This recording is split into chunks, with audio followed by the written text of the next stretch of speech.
be red if flow was coming to the probe. You can change the color of what you see in color mode by simply tilting your probe. Does that make sense? So just because it's blue doesn't mean it's venous. All right?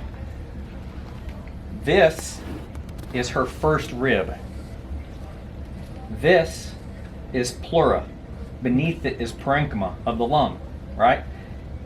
This is what, medial or lateral? What did we say was going to be lateral? That's medial, right? Medial. So this is going to be anterior scalene. Over here is going to be sternocleidomastoid, the clavicular head. This is going to be the middle scalene because it is lateral. And then above here, we're going to find the trapezius. All this grape-like cluster is the brachial plexus.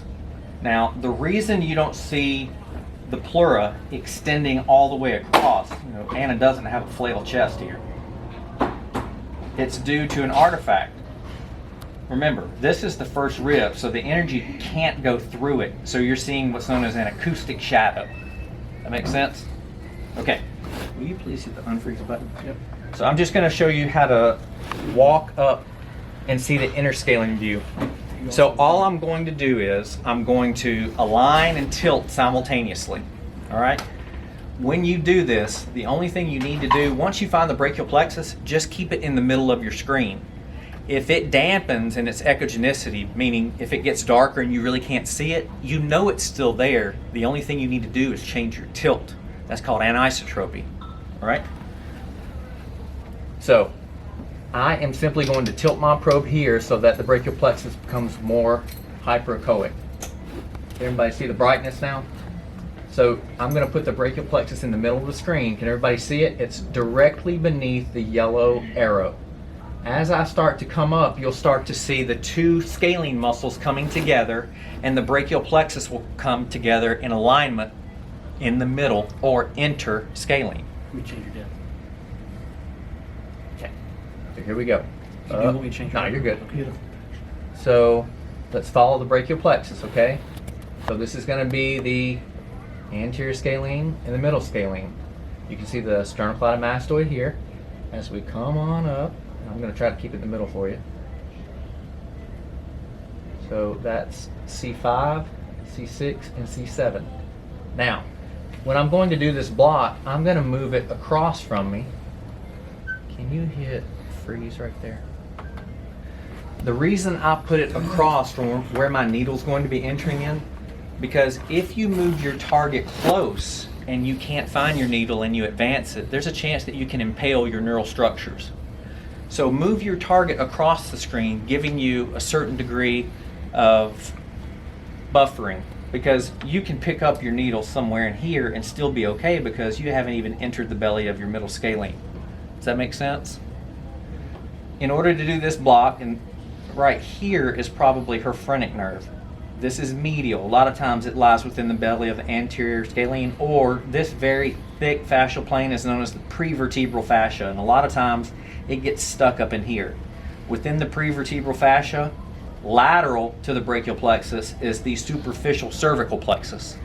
So if you guys have any clavicular fractures that are medial or in the middle or midline, then you need to couple your interscalene muscle with a superficial cervical. And the way you do that is you just take your needle and enter here and open up this fascial plane with local anesthetic. It takes 4 or 5 cc's. It's very simple, okay? So all you're gonna do is find the artery. Remember, above the clavicle, home base is the subclavian artery. Lateral to that artery is going to be the brachial plexus on every human being you touch. You can take it to the bank. As long as you keep it in the middle of the screen, you'll never lose it. And then once you've honed into what you want to block, which is right here, you would come in plane, short axis. All right? In plane, short axis. That makes sense to everybody? Any questions? Let's start scanning. One thing I'm going to point out to you guys is, get your view back in. Sure. Patrick, I just want to point this out because that's different from when we're doing stuff below the clavicle. Bring you up a little bit. This is a block that... I block everybody about like this.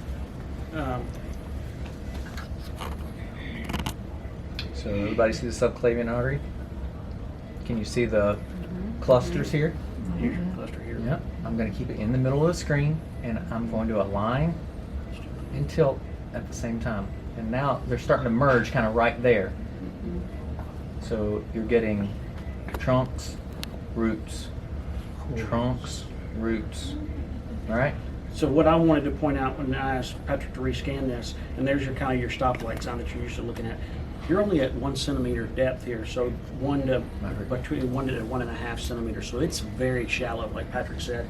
So if you're, like you said, jabbing deep or anything, Your needle is going to kind of look like, you're going to enter about right here, and your needle is going to skirt right across the top of the screen. It's going to be extremely bright white. If you can't find your needle in this particular technique, it's not because you don't have enough gel.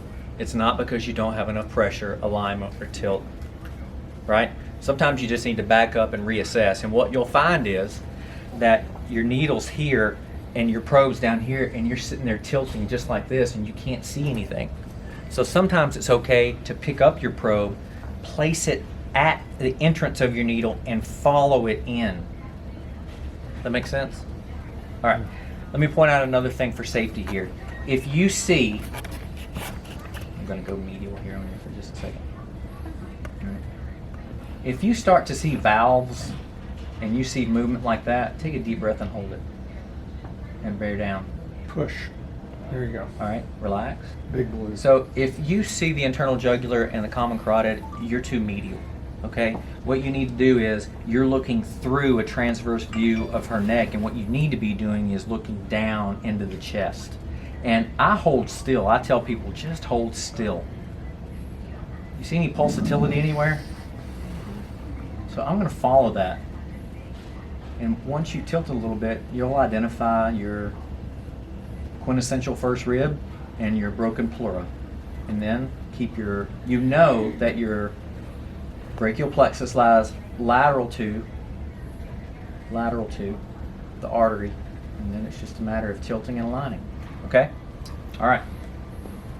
Somebody hop down here and let's start scanning. And once you get it, I'm gonna have you teach the next person. Who's up for Anna? JC?